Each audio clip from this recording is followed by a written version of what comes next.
Holiday weekends and big gatherings usually go hand in hand, but not this year. It's hard to follow the crowd when most celebrations are canceled. But that doesn't mean you can't celebrate apart. Our cover story is reported by Susan Spencer. How y'all doing out there tonight? Country music superstar Alan Jackson has sold 60 million albums worldwide. But there ain't no cure for the summertime blues. But last month, he did something perhaps even more remarkable. We're just glad to get out of the house and have a good time, I think, y'all, down here in Alabama.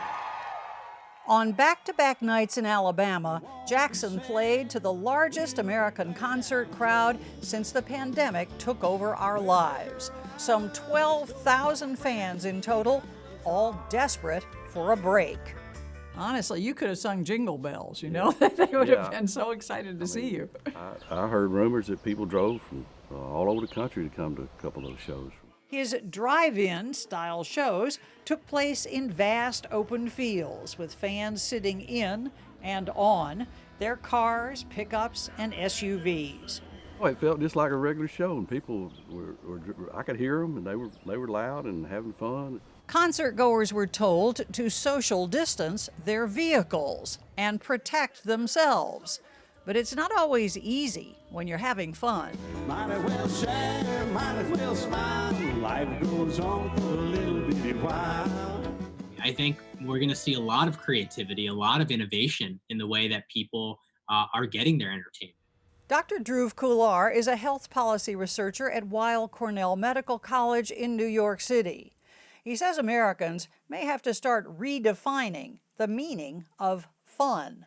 Whenever I think about large gatherings, there's a few kind of risks that I take into account.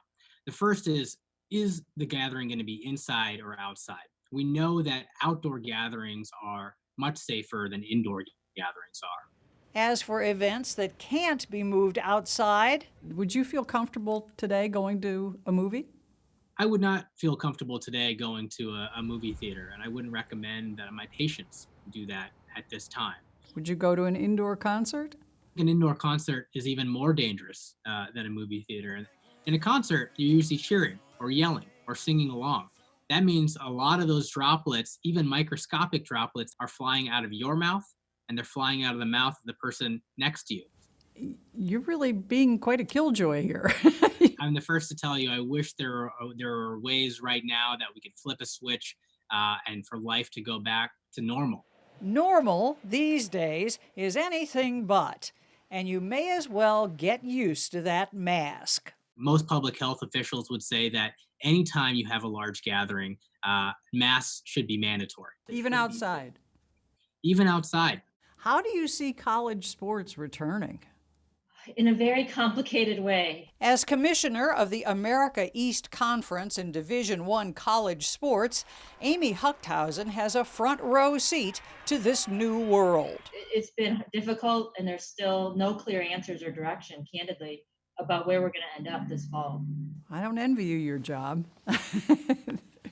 Big arenas could see big changes. Limited seating capacity, staggered entry points, compulsive cleaning. The only thing off the table is your lunch. The days of going up and grabbing food and exchanging food probably looks a little bit different as well. So you don't stand in the long line waiting for the hot dog. You're probably not getting a hot dog that's just sitting on a tray. That hot dog is open for things to fall on it. It's not happening. I think that minimally will be modified. As for the action on the field, can you imagine a world without high fives, without hugs? Yeah, I find it hard to believe. I'm sort of glad I'm not playing because I don't know that I could control myself. Yeah, no spitting in baseball? How do you control that, right? How do you have baseball? But Major League Baseball, there will be. A shortened 60-game season starts in a few weeks. The NFL is targeting a September kickoff, and the NBA intends to play without fans. Some events may be without fans, even if fans are allowed. Suppose I came to you and said, look, I have front row seats, Madison Square Garden, your favorite performer. Are you in? I don't think so. Not today. Not today. A lot of this is, how do people feel?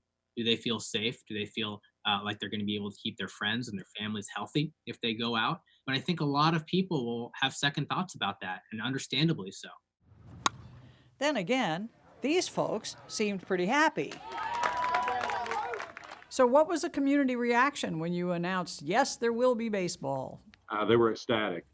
Darren Musselwhite is the mayor of South Haven, Mississippi, where the annual youth baseball tournament, on hold since March, started up again in May. The number one thing was public safety. We studied the data. When we got to the point we felt like that it was safe to go back out, that's when we proceeded forward.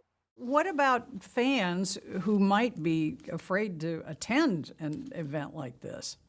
I think it goes back to, this is America. Everyone gets to make their own decisions. If you don't feel safe going, don't go. The 100 or so fans who showed up followed protocol. Families together, socially distanced, with limits on seats and on the number of players in the dugout. In Mississippi, that same week, our governor opened casinos. So just being a logical person, if it's safe enough to go into an indoor casino, it's certainly safe enough to play baseball outside. But as we've learned, in a pandemic, circumstances can change in an instant. Well, I suppose individual teams would have to decide what they would do if one of their players is positive. It's a monumental task. There's no way to, paint that picture nicer.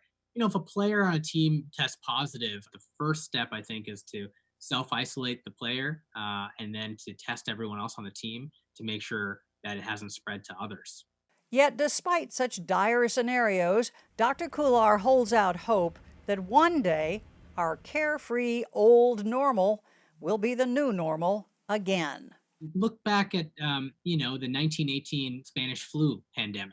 After that, you had the Roaring 20s. And so you can envision something like that happening again. In Alabama last month, it was easy to envision. Alan Jackson has no more concerts scheduled, but for a couple of nights, it felt a little like good times. 'Cause I've been working all weekend, I'm tired, I don't wanna sleep, I wanna have fun, time for a good time. Oh, pick it out.